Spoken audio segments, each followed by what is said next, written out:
네, 저는 작년에 1월 달에 기사를 통해서 우리나라 학생들이 우리나라 교육 문제를 해결해 달라고 우리나라 국회가 아니고 외국에 있는 국제기구에 가서 다른 나라 어른들에게 호소했다는 기사를 봤습니다. 너무 부끄럽고 미안했습니다.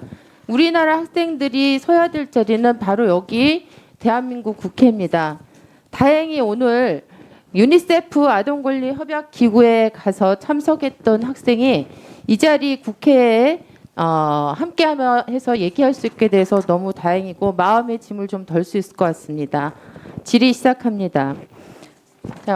먼 길 어려운 자리 나와줘서 너무 감사해요. 지금 고등학생이죠? 네. 네. 그 2019년 1월에 여러 친구들하고 함께 한국 교육 문제를 알리고 이 해결을 위해서 국제적인 힘을 좀 모아달라고 요청하려고 제네바에 가서 보고를 하고 그 다음에 실제로 발표를 했다고 하는데 맞나요?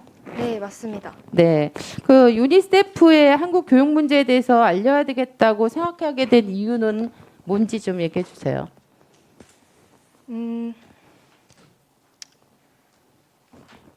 제가 일단 학생으로서 겪은 많은 교육 현실의 문제점들이 아무래도 그런 보고를 촉발하는 데 가장 큰 영향을 미쳤다고 생각을 해요. 보고서를 작성하면서도 저는 계속 가장 크게 느꼈던 게 공부가 다가 아니라는 거, 그리고 그 다가 아닌 걸 위해서 우리가 너무 많은 시간과 에너지를 투자하고 있다는 거였거든요. 사실 제가 보고서를 쓰는 그 중간까지만 해도 그때가 갓 고등학생이 됐을 때였어서 이제 고등학생이고 한창 공부를 열심히 해야 할 시기인데 이렇게 막 기록에도 제대로 안 남는 비교과에 많은 시간을 할애해도 되나라는 불안함이 있었던 것 같아요. 근데 사실 제가 그렇게 길게 살진 않긴 했지만 돌이켜보면 제가 가장 인격적으로든 능력적으로든 어디서 성장했냐라고 짚어볼 수 있는 구간은 아동보고서를 집필했을 때처럼 많은 사람들과 상호작용하고 경험하면서 직접 몸으로 뭔가를 배웠을 때라고 생각하거든요. 그래서 지금은 사실 이런 부분에 대해서 속상한 마음이 큽니다.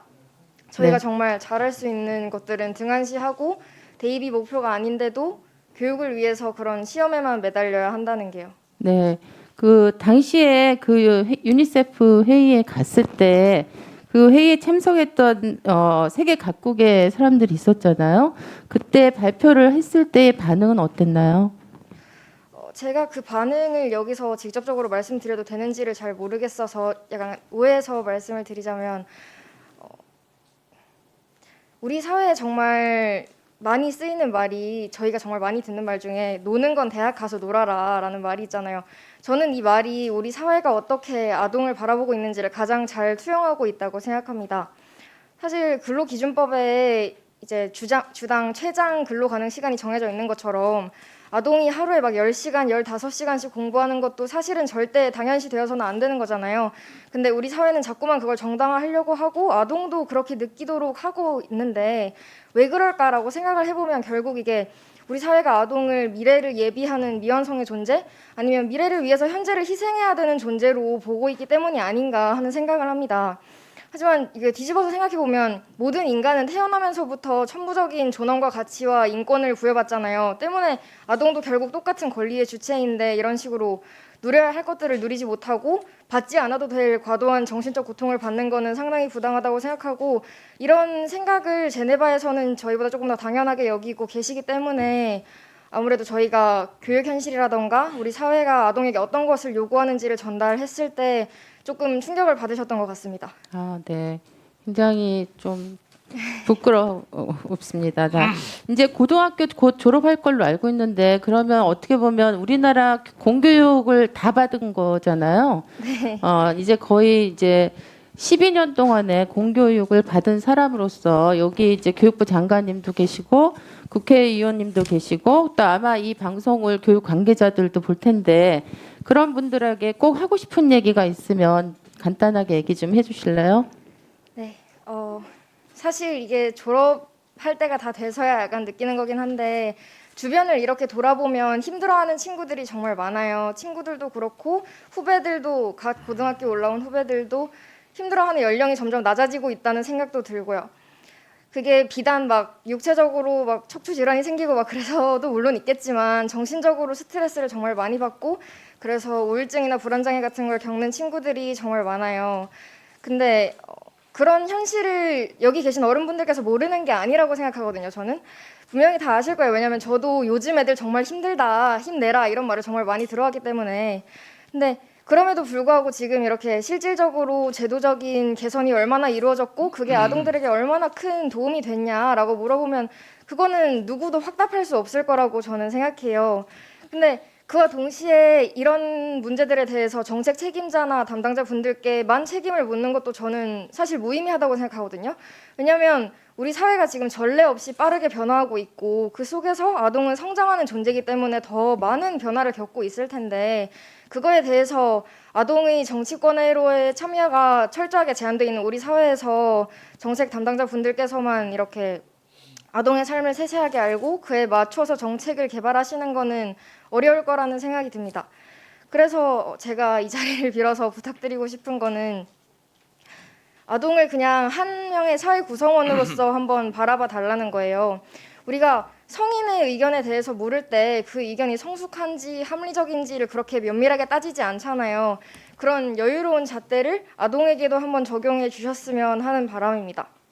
아동을 미래를 예비하는 존재가 아닌 현재를 희생하는 존재가 아닌 자신이 처한 상황에 어떤 답이 필요한지 누구보다도 정확하게 알고 있는 고유한 삶의 주체로서 바라보시고 그 아동들의 의견을 직접 들어서 아동의 입장에서 아동을 위한 아동 정책이 만들어지도록 해주셨을 때 비로소 공부가 다가 아니다라는 이 말이 말뿐인 말이 아니라 현실이 될 수 있는 사회에 조금 더 가까워질 수 있을 거라고 생각합니다. 감사합니다. 그 유조은 학생 같이 어떻게 보면 이 자리에 서기 힘든 그죠? 전체 학생을 대표해서 이야기했던 이 학생의 이야기에 대해서 아마 조은희 학생 같은 경우 장관님의 답변을 가장 듣고 싶어 하지 않았을까. 근데 시간상 그런 걸 할 수 없었는데요. 조금 이제 본인이 없고 시간 텀이 생기긴 했지만 아까 그 유조은 학생과 그 다음에 그 학교 안전 문제에 관해서 굉장히 생생한